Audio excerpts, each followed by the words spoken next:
Cherish Tota ji sir बताएं। Hello, sir. Am I being audible? जी Yes, you're audible, but I want to tell you something that most of the panelists here are Hindi speaking guys. So if you can use Hindi, that will be good. Would it be okay if it's a mixture? Yes, we will work with that. All right. Uh, from South, so a little bit of Bollywood is what I'm exposed to. So please bear with me. Thank you for allowing me. As मैं पहले ही बता चुका हूँ on the private chat that I have a worldview which is anti-theism. This worldview believes that anybody who believes in a dualistic dimension, जो दूसरी dimension पे believe करते हैं, वही, how do I put this? Those are the ones who are actually causing damage to the society at large. And then I would urge you to please watch our stream that exposes the atheists and their criminal activities. So it would be good if you watch that. Yes, over the past couple of years, at least after we have been exposed to Corona, the amount of epistemology we've been able to get in, it exposes us to various streams. And this is surprising that we have multiple streams in that manner. So I think I'm not doing justice to complete Hindi stream. I think I should stay away. I'm sorry about this. Okay, I'm not it's able to totally get my fine. Hindi going clear. Okay, it's totally fine. And most of our audience is also familiar with Hindi, and they are not that much fluent in English. So there's no point in discussing like this here.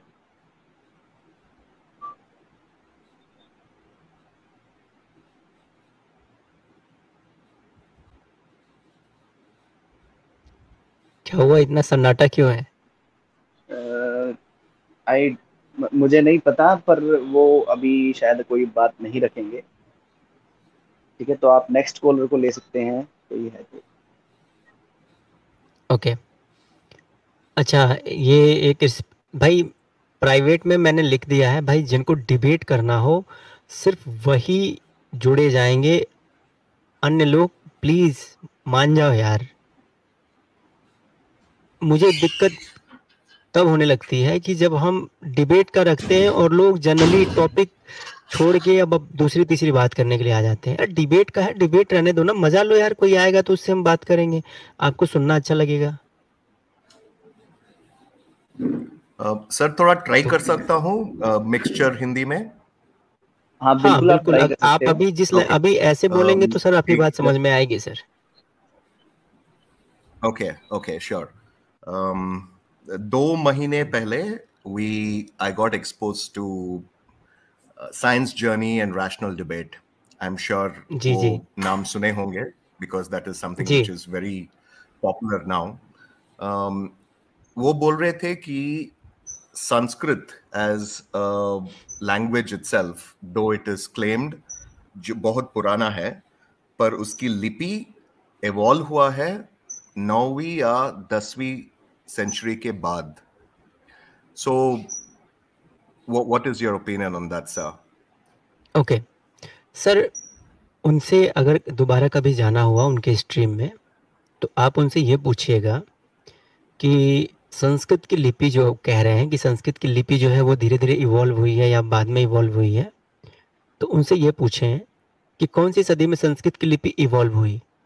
ये चीज पहला मैं आपको एक reference दे देता हूँ। वो बोल रहे थे कि 12th सेंचुरी के बाद इवॉल्व हुआ। ओके ठीक है, उनसे ये पूछिए देवनागरी लिपि फ्रॉम नागरी एंड फ्रॉम नागरी धम से हुआ था, वो पाली से हुआ था पहले। अच्छा ठीक है, आपको एक पॉइंट देता हूँ, क्लू देता हूँ। अगर देवनागरी लिपि में ही संस्कृत को लिख सकते हैं तो फिर बुद्ध चरित्र जो है वो कैसे लिखा गया बताएं। बुद्ध चरित्र तो अश्वघोष ने संस्कृत में लिखा है ना सर, तो फिर बुद्ध घोष जो था वो कनिष्क के टाइम पीरियड में, यानी कि जिस टाइम पीरियड में त्रिपिटक को पाली में या फिर सिंहली भाषा में लिखा गया, लिपिबद्ध किया गया, उसी टाइम पीरियड में उन्हीं के टाइम का अश्वघोष जो है वो बुद्ध चरित्र लिखता है संस्कृत में। तो जब संस्कृत की लिपि जो है वो 12वीं 13वीं शताब्दी में इवॉल्व हो रही थी, तो वो कनिष्का टाइम पीरियड में बुद्ध चरित्र कैसे लिख दिया, जरा बताएं मुझे भाई। बुद्ध चरित्र जो है वो तो भाई कनिष्का टाइम पीरियड में लिखो कि वो अश्वघोष तो वो कनिष्का के टाइम में था।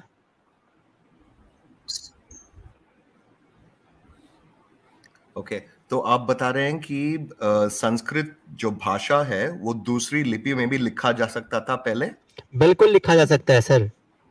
कौन सी, आप एक बात बताइए, लिपि यानी कि लिखने की पद्धति, भाषा यानी कि बोलने की पद्धति। कौन मूर्ख आदमी है जो ये कहता है कि बोलने की पद्धतियों को हम लिपियों में, अन्य लिपियों में नहीं लिख सकते सर? जब बोल सकते हैं तो लिख नहीं सकते, ये कौन सा बटन है सर?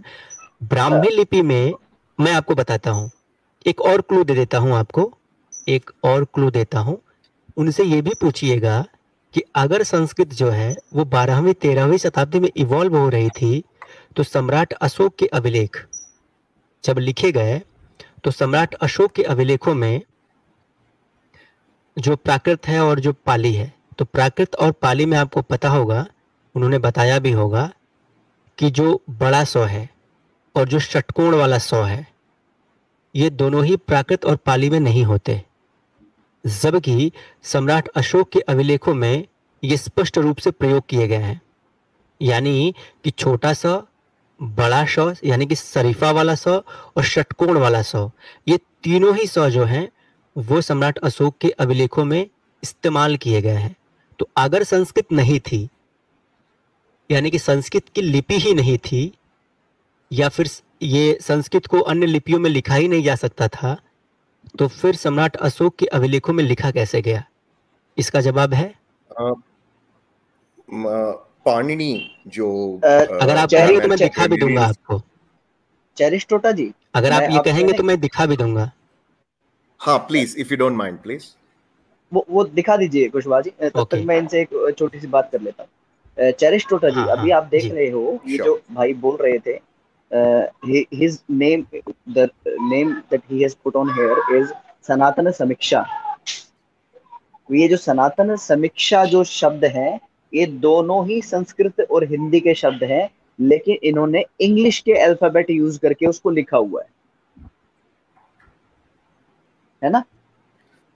तो लिपि तो अलग है, लिपि तो SAN सनातन नहीं, मैं जो कह रहा हूँ, लिपि अलग है। Yeah, of course, sir. Mr. Sanatan reveals, yes, as a critical thinking, we are able to have it now because we have multiple choices. वो तो मुझे पता है that we can write any भाषा with any लिपि. That combination and permutations, वो तो पता है. पर मैंने जो पढ़ा था पहले, when we were growing up in college and school, मैंने संस्कृत लिया था कॉलेज में और स्कूल में, और पाणिनि का रेफरेंस दे रहे थे कि बहुत हजारों साल पहले, probably ईसा पूर्व, what they call BC, 5th or 6th century BC, Panini का एक ग्रामेरियन था जो ग्रामेटिकल रूल्स बनाया था। So when वो ग्रामेटिकल रूल्स बनाया था, वो देवनागरी स्क्रिप्ट में बनाया था या दूसरे किसी लिपि में बनाया था? ये आपको नटराज जी बेहतर बता पाएंगे। नटराज जी, कैन यू प्लीज एलैबोरेट, क्योंकि उन्होंने पाणिनि ने अष्टाध्यायी लिखी थी। अगर आप ये कह रहे हैं पाणिनि ने अष्टाध्यायी लिखी, वो किस लिपि में बनाया था, तो आप खुद ही बता रहे हैं कि उनका जो टाइम पीरियड है वो बिफोर क्राइस्ट है, और उस समय कौन कौन सी लिपियां थी, स्क्रिप्ट थी, तो वो थी ब्रह्मी और खरोष्टी। तो जाहिर सा है दोनों में से किसी एक लिपि में बनाया होगा। मोस्टली वो पाकिस्तान के एरिया के थे, तो संभावना खरोष्टी का भी हो सकता है और ब्रह्मी का भी हो सकता है। तो हमने उनका कुछ लिखित कुछ आर्कियोलॉजिकल एविडेंसेस है हमारे पास? देखिए, हाँ, हमारे पास पाणिनि का जो सूत्र उसका आर्कियोलॉजिकल एविडेंस नहीं है, लेकिन जो एक यात्री आया था इतिसांग, कहाँ से आया था? वो आया था चाइना से। और किस टाइम पीरियड में आया था? कौन सा टाइम पीरियड पे? इतिसांग 6-7 सेंचुरी। उससे पहले हेनसोंग आया था 5th और 6th सेंचुरी पहले। हाँ, दोनों ने पाणिनि का उल्लेख किया है। और उस टाइम जो लिपि प्रचलित थी वो थी गुप्ता ब्रह्मी। तो इसका मतलब है जो पाणिनि का टेक्स्ट है वो गुप्ता ब्रह्मी में भी लिखा गया होगा। जैसे रामायण है, रामायण का एक श्लोक मिलता है वो गुप्ता ब्रह्मी लिपि में मिलता है, यानी ब्रह्मी लिपि में, नोट देवनागरिक लिपि में। और मनुस्मृति का एक श्लोक है, एक पंक्ति है, वो हमें ब्रह्मी लिपि में भी मिल जाती है, कुषाण ब्रह्मी में, मनुस्मृति का जो एक वो है। लेकिन आजकल ये हमें देवनागरिक में मिलते हैं। तो इससे हम एक अनुमान लगा सकते हैं कि जिस टाइम पीरियड ये लिखे गए होंगे उस समय जो लिपि प्रचलित होगी उसी लिपि में ये लिखे गए होंगे। यहाँ तक आशु घोष का आपको ये भी we have to take this into also consideration that जब ग्रामर बनता है, जब भाषा डेवलप होती है तभी ग्रामर बनता है। लिपि और भाषा, जो वाक्य होते हैं, the speech will have to be in unison. We cannot change the lipi and consider the same rules of grammar universal.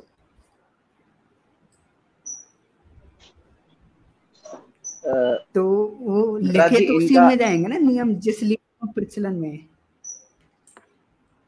Sorry, जो लिपि प्रचलन में उसी में लिखे जाएंगे। नहीं, जो लिपि फॉर एग्जांपल चेरा टोटा जी, छोटा सा एग्जांपल उदाहरण देता हूँ। मैं इंग्लिश का ग्रामर लिख रहा हूँ, तो मैं चाहूँ तो उसको रोमन स्क्रिप्ट में भी लिख सकता हूँ और देवनागरिक में भी लिख सकता हूँ, क्योंकि आज यही grammar will not follow for all the options, right? It will not be 100%. It will be compromised. हाँ. So are we saying then Panini's script, what he wrote, was compromised? नहीं, नटराज जी ये कहने का प्रयास कर रहे हैं कि जो लिपि है और जो भाषा है उनके बीच का संबंध बना रहेगा। तो जो पाणिनि ने जब ग्रामर लिखी है तो वो जिस लिपि में लिखी गई और बाद में जो लिपि आई है वो कहीं ना कहीं उसमें मतभेद उत्पन्न हो जाएगा। Thank you. Yes, नहीं, बिल्कुल ही मतभेद नहीं होगा। पाणिनि के हर एक सूत्र को आप चाहें तो ब्रह्मी में भी लिख सकते हैं, उसमें भी लिख सकते हैं। तो वो तो कोई ट्रांसलेशन थोड़ी चेंज होएगा। What do you say, sir? What do you say? थोड़ा सा मुझे मौका दीजिए आप लोग, प्लीज। हाँ, थोड़ा सा मौका दीजिए। अंतर नहीं आएगा। ये सारी बहस अभी खत्म होगी, बस एक प्रश्न का उत्तर मैं सर से जानना चाहूंगा कि इवन अगर हम ये मान लें कि चलिए संस्कृत नहीं थी, संस्कृत लिपि नहीं थी, ठीक है, भाषा के रूप में पता नहीं, ये तो ये कहते हैं कि संस्कृत भाषा भी पाली से धीरे धीरे इवॉल्व होकर के 8वीं-9वीं शताब्दी के बाद बनी है। अब जिन भाई साहब की आप बात कर रहे हैं, चलिए सर मान लेते हैं कि संस्कृत भाषा जो है वो पाली से संस्कारित होकर के जो है वो धीरे धीरे 8वीं 9वीं 10वीं शताब्दी तक आते आते वो संस्कृत का रूप धारण कर ली, ठीक है। तो मैं सबसे पहले आपसे ये जानना चाहता हूँ कि क्या प्राकृत और पाली में ये बड़ा शो जो आप देख रहे हैं, जरा देखिए अपनी आंखों से, अभी आपको दिख भी रहा होगा, दिख रहा है ना सर कि नहीं? हाँ सर, हाँ। दिख रहा है ना, नीचे वाली लाइन में आपको दिख रहा होगा, ये नीचे वाली लाइन में आपको दिख रहा है सर? हाँ। ये बड़ा सा है, वहीं इसके ये ब्राह्मी में इसके लिखने के फॉर्मेट दिए गए हैं कि ये कैसे दर्शाए गए हैं। फिर उसके बाद से ये षटकोण वाला सौ है कि नहीं सर? हाँ। और ये सम्राट अशोक के कालसी कि जो कालसी का चट्टान लेख है वहां पर उद्धृत है, ये अक्षर जो है, ये वर्णमाला जो है कालसी के चट्टान पर लिखे अभिलेख से प्राप्त हुई है। इस पुस्तक का नाम है, जिस पुस्तक से मैं आप लोगों को रेफरेंस दे रहा हूं, इस पुस्तक का नाम है भारतीय प्राचीन लिपि माला, ठीक है। भाषा और लिपियों के क्षेत्र में ये काफी महत्वपूर्ण पुस्तक है और काफी रिसर्च के बाद ही इस पुस्तक को लिखा गया है। लिखने वाले के रिसर्च पर अगर किसी को संदेह हो तो वो उसको चुनौती दे सकता है, या फिर अगर उसको प्राचीन लिपि आती हो तो वो खुद ही जाके वेरीफाई कर सकता है। ईसा पूर्व 3री शताब्दी, ठीक है सर, मौर्यवंशी राजा अशोक के ईसा पूर्व 3री शताब्दी के अभिलेखों में आपको संस्कृत भाषा का बड़ा शौ और षटकोण वाला शौ है वो मिल जाता है। अब मैं आपसे ये पूछना चाहता हूं कि अगर संस्कृत जो है वो बाद में इवॉल्व हुई और बाद में परिष्कृत होकर के या संस्कारित होकर संस्कृत बनी, तो भैया अभी अशोक के टाइम पीरियड में तो भाई तुम्हारी प्राकृत और पाली में तो ये बड़ा सौ और पेट षटकोण वाला सौ तो था ही नहीं, और संस्कृत को इवॉल्व होना तुम बताते हो 8वीं 9वीं 10वीं शताब्दी में। तो ये वर्णमाला भाई अशोक कहाँ से लिखे? अशोक टाइम ट्रेवलिंग करके गए थे क्या? नहीं, टाइम ट्रैवलिंग करके नहीं गए थे, but they were since it is evolved there are a lot of pointers which they have taken from previous languages. Hindi में बोले, हमको अंग्रेजी नहीं आती, हिंदी में बोले। हाँ, वो जो पॉइंटर्स है, मतलब पिछले पाली में जो भी अक्षर है वही संस्कृत में भी होने की चांसेस है ना? क्या बात करते हैं, मैं कह रहा हूं कि संस्कृत में तो सारे ही हैं। मैं ये पूछ रहा हूं कि पाली में बड़ा शो और षटकोण वाला शो तो था ही नहीं। सम्राट अशोक संस्कृत में तो अभिलेख लिखवा नहीं रहे थे, वो तो लिखवा रहे थे प्राकृत में। तो जब प्राकृत में लिखवा रहे थे और ये बड़ा शो और षटकोण वाला शो जो है वो प्राकृत का है ही नहीं, तो फिर सम्राट अशोक को ये बड़ा शो और षटकोण वाला शो मालूम कैसे चला जब संस्कृत थी ही नहीं? तो ये शायद आपकी बात को ना थोड़ा उल्टा समझ रहे हैं। टोटा जी मेरी बात सुनिए, व्हाट ही वांट्स टू से, वो ये कह रहे हैं कि आप एक बड़े सेट में से एक सबसेट निकाल सकते हैं, लेकिन सबसेट अगर है किसी के अंदर तो आप ये नहीं कह सकते कि बड़ा सेट नहीं था। ठीक है, तो पाली के अंदर जो अक्षर है वो अक्षर तो है ही है उसमें, साथ में इसमें वे अक्षर भी हैं जो आप में संस्कृत में ही यूज होते हैं, पाली और प्राकृत में उनका स्थान ही नहीं है। जी, मैं आपको यहाँ क्लियर कर दूं, मैं यहाँ पे आपको क्लियर कर दूं सर, पाली वर्णमाला में सिर्फ छोटा सा होता है सर, ओनली पाली और प्राकृत में सिर्फ छोटा सा होता है। जबकि जी संस्कृत में बड़ा शौ और षटकोण वाला शौ ये दोनों ही होता है। अब मैं ये पूछना चाहता हूं कि अगर संस्कृत नहीं थी तो ये बड़ा शौ और षटकोण वाला शौ सम्राट अशोक के अभिलेखों में कहां से आ गया? क्योंकि कहने वाला तो ये कह रहा है कि भाई संस्कृत जो है वो इवॉल्व होके पाली और प्राकृत से 9वीं और 10वीं शताब्दी में अस्तित्व में आई, और संस्कृत को सही तरीके से लिखने की परंपरा भाई देवनागरी लिपि आने के बाद आई। जबकि वो बैल का ढक्कन कभी ये नहीं बताता है कि भाई उसके खुद के बाप दादाओं के जो खुद के ग्रंथ है ना, त्रिपिटक भी है ना, वो त्रिपिटक भी आज देवनागरी लिपि में ही लिखी मिलती है। कभी आपने अपनी आंखों से ब्राह्मी लिपि में त्रिपिटक पढ़ी है? दिखी आपको टोटा जी? दिखी है कहीं? मैं हिंदी भी बहुत मुश्किल से बात करता हूँ, आप त्रिपिटक बोल रहे हैं, ब्रह्मी बोल रहे हैं, मेरा सर से ऊपर निकल जा रहा है। नहीं तो अब सर से ऊपर नहीं, एक बात बताइए, साइंस जर्नी अंग्रेजी में वीडियो नहीं बनाता सर, साइंस जर्नी हिंदी में वीडियो बनाता है, और वो बिहारी हिंदी में वीडियो बनाता है, वो तो आपको खूब समझ में आ रहा है, और मैं बोल रहा हूँ तो आप कह रहे हैं कि ऊपर से निकल रहा है। ये बड़ी दुविधा वाली बात है सर।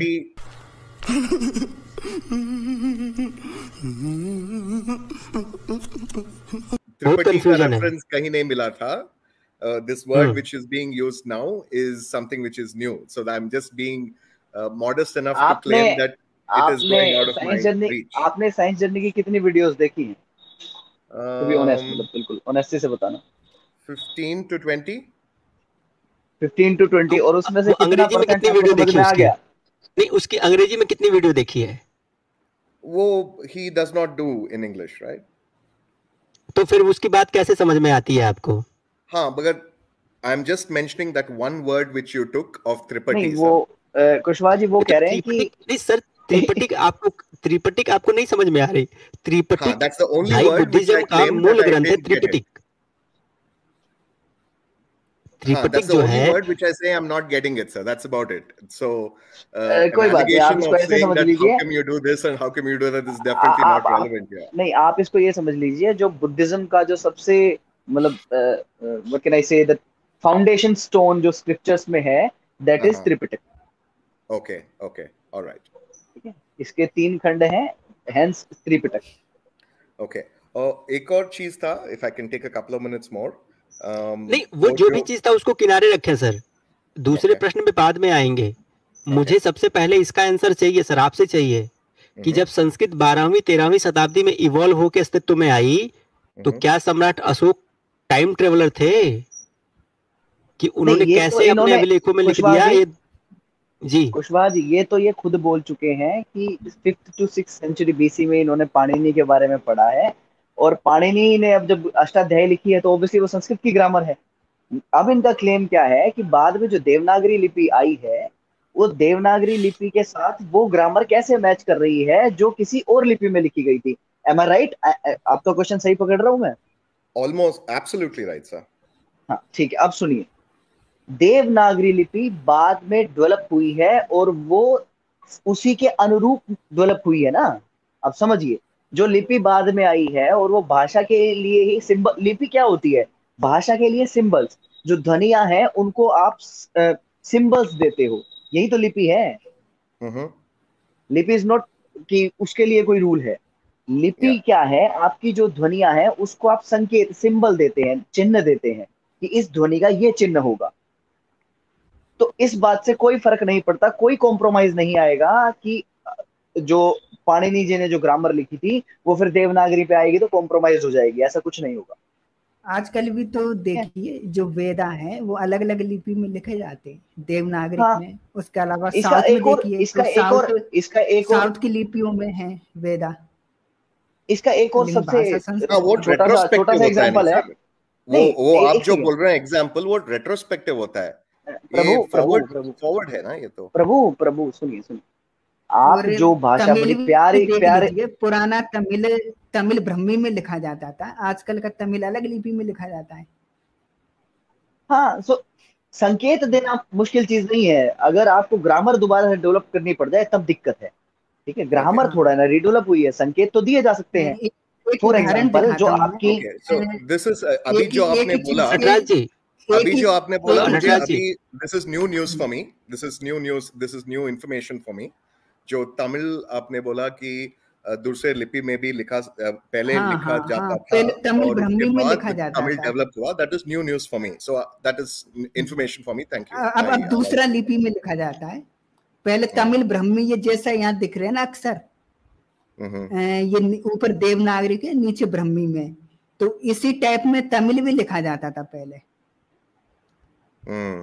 सर चेंज हो गया. टोटा सर, मैं आपसे ये कहूंगा, आप एक काम करें, अपनी मोबाइल पे उंगली चलाएं और ये स्क्रीनशॉट लें अभी, जो मैं अभी आपको दिखा रहा हूँ. स्क्रीनशॉट लें और कल की स्ट्रीम में, साइंस जर्नी की कल की स्ट्रीम में जाएं और ये पूछ के आएं कि भैया मेरे को इसका जवाब चाहिए, ये कैसे. अच्छा, रामायण अभी कौन सा लिपि में मिलता है? रामायण. नटराज जी वहां नहीं जाएंगे, वहां मत जाने दीजिए, इसका आंसर इनको पूछ के आने दीजिए.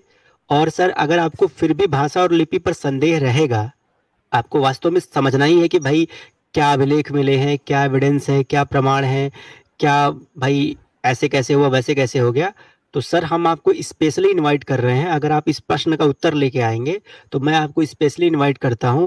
भाषा और लिपि पर एक पूरी स्ट्रीम आपके लिए डेडिकेटेड कर देंगे. आपको हर चीज उसमें एक एक चीज आपको एक्सप्लेन करके दिखाएंगे, हम लिख के भी बताएंगे और आपसे भी लिखवाएंगे. लेकिन पहले मुझे इसका आंसर चाहिए कि भाई सम्राट अशोक के अभिलेखों में संस्कृत वर्णमाला के अक्षर कैसे आ गए जब उस समय संस्कृत थी ही नहीं. बस ये पूछ के आइए, फिर बात करेंगे सर आपसे. Sure. Thank you for having me. Screenshot ले लीजिए आप, पूछ के जरूर आइएगा. कल आएंगे आप पूछ के या परसों आएंगे? Whenever I get the time, sir. Okay, 2-3 दिन, चलिए 1 हफ्ते में आइएगा, लेकिन इसका उत्तर लेके आइएगा sir please. Definitely. Okay, thank you जुड़ने के लिए.